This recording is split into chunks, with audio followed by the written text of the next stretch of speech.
Hi welcome to Khaidi news. ఈ రోజు ముఖ్యాంశాలు. హైదరాబాద్ కు రాష్ట్రపతి రాక, ట్రాఫిక్ ఆంక్షలు. రాష్ట్రపతి ద్రౌపది ముర్ము తన 2 రోజుల పర్యటన భాగంగా హైదరాబాద్ నగరానికి రానున్నారు. ఈ సందర్భంగా ట్రాఫిక్ అదనపు కమిషనర్ విశ్వేశ్వర ప్రసాద్ నగరంలోని ముఖ్య ప్రాంతాల్లో ట్రాఫిక్ ఆంక్షలు విధించారు. ఈ రోజు ట్రాఫిక్ ఆంక్షలు సాయంత్రం 5 గంటల నుండి రాత్రి 9 గంటల వరకు Begumpet flyover, HPS out gate, Shyamlal building, పిపిఎన్టీ flyover, airport Y junction, Katriya hotel, Raj Bhavan road, Khairatabad flyover, tank bund, NTR Marg, తెలుగుతల్లి ఫ్లైఓవర్ ప్రాంతాలలో ట్రాఫిక్ నిలిపివేయడం లేదా మళ్లించడం జరుగుతుంది.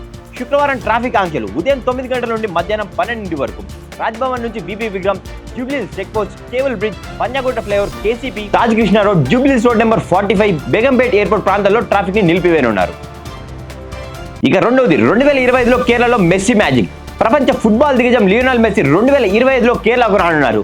ఫ్రెండ్లీ మ్యాచ్ లో పాల్గొనేందుకు ఆయన టీంతో కలిసి భారతదేశాన్ని సందర్శించనున్నారు. మెస్సీ అభిమానులకు ఇది అత్యంత ప్రత్యేకమైన అవకాశం కానుంది. ఇక మూడవది డైల్ యువర్ సీఎం. ఆంధ్రప్రదేశ్ ముఖ్యమంత్రి చంద్రబాబు నాయుడు ప్రజలతో నేరుగా మమేకం అయ్యేందుకు డైల్ యువర్ సీఎం అనే కార్యక్రమాన్ని ప్రారంభించేందుకు సిద్ధమయ్యారు. ప్రధాని మోడీ మన్ కీ బాత్ తరహాలో రూపొందిన ఈ కార్యక్రమం సంక్రాంతి నాటికి ప్రారంభం కానుంది. ప్రజలు తమ సమస్యలను నేరుగా సీఎంకు తెలిపే అవకాశం పొందనున్నారు. ఈ కార్యక్రమం ద్వారా ప్రజలు సమస్యలను వెంటనే పరిష్కారం చూపుతామని చంద్రబాబు నాయుడు తెలిపారు.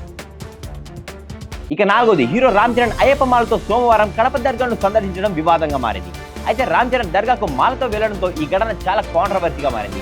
ఈ నేపథ్యంలో రామ్ చరణ్ పై ఆగ్రహం వ్యక్తం చేసిన వారిపై ఉపాసన ఆసక్తికరమైన వ్యాఖ్యలు చేశారు.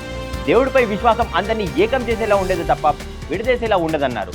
తన మతాన్ని అనుసరిస్తున్న ఇతర మతాల్ని గౌరవించడం సనాతన ధర్మం యొక్క ముఖ్య ఉద్దేశం అన్నారు. ఈ ట్వీట్ కు వన్ నేషన్ వన్ స్పిరిట్ అనే హ్యాష్ ట్యాగ్ ని కూడా జత చేశారు. ఇక ఐదోది మహబాద్ లో ఉద్రిక్తత. అనుమతి నిరాకరణపై బీఆర్ఎస్ నేతలు ఆగ్రహం.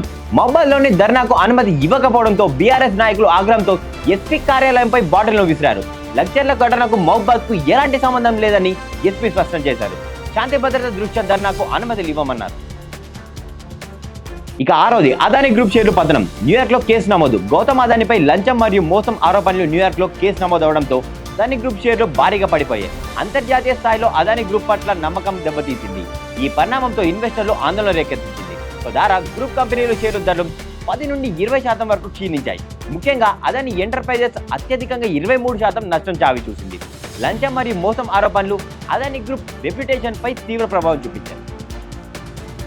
ఇక ఏడవది మాదాపూర్ లో విషాదం. సాఫ్ట్వేర్ ఉద్యోగి ఆత్మహత్య.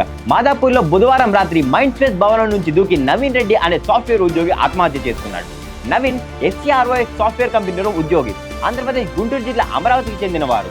పోలీసులు కేసు నమోదు చేసి కుటుంబ సభ్యుల్ని, స్నేహితుల్ని విచారిస్తున్నారు. ఇక ఎనిమిదవది మూసీ నది పునరుద్ధరణకు రేవంత్ రెడ్డి ముందడుగు. తెలంగాణ ముఖ్యమంత్రి రేవంత్ రెడ్డి మూసీ నది పునరుద్ధరణ కోసం కీలక ప్రకటన చేశారు. నదుల వెంట నాగరికత వర్ధిల్లాలన్న దృక్పథంతో మూసీ నది వరంగా ఉండాలి, శాపంగా కాదు అని అన్నారు. నది శుద్ధీకరణ, పర్యావరణం మరియు ప్రజల ఆరోగ్యం ముఖ్యమైనదని ప్రతి ఒక్కరు సహకరించాలని పిలుపునిచ్చారు. నదులను కాపాడుకోవడం ప్రజల భవిష్యత్తుకు పునాది అని అభిప్రాయపడ్డారు. ఇక తొమ్మిదవది హైదరాబాద్ లో భారీగా gold scam. Wealth service company పేరుతో 3,600 మంది నుండి 300 కోట్లకు పైగా మోసం చేశారు. ఎండి కళ్యాణి పవన్ కళ్యాణ్ తో సహా 8 మందిని అరెస్ట్ చేశారు. చిన్న మోతాదులో డిపాజిట్ చేస్తే గోల్డ్ బిస్కెట్ రూపంలో అధిక లాభాలు వస్తాయని ప్రజలను మభ్యపెట్టారు. డబ్బులు సేకరించిన తర్వాత కంపెనీ మూసివేసి యాజమాన్యం పారిపోయింది. పోలీసులు ఆరా కొనసాగుతుండగా మోసపోయిన బాధితులు న్యాయం కోసం ఎదురు చూస్తున్నారు. ఇక 10వది ప్రజాపాలన భారీ సభకు రేవంత్ రెడ్డి ప్లాన్. తెలంగాణలో కాంగ్రెస్ ప్రభుత్వం 1 సంవత్సరం పూర్తి అయిన సందర్భంగా డిసెంబర్ 3న భారీ బహిరంగ సభను ఏర్పాటు చేయాలని నిర్ణయించారు. డిప్యూటీ సీఎం బట్టి విక్రమార్క, ఇరిగేషన్ మంత్రి ఉత్తమ్ కుమార్ రెడ్డి, పిసిసి చీఫ్ మహేష్ కుమార్ గౌడ్తో నిన్న రాత్రి ఈ కార్యక్రమం గురించి చర్చించారు. ప్రత్యేక అతిథిగా రాహుల్ గాంధీ లేదా ప్రియాంక గాంధీ హాజరు కానున్నారు. సోనియా గాంధీ ఆరోగ్య కారణాల వల్ల రాలేని అవకాశం ఉంది. కులగణన ప్రక్రియ వేగవంతం చేయాలని సీఎం రేవంత్ రెడ్డి ఆదేశించారు.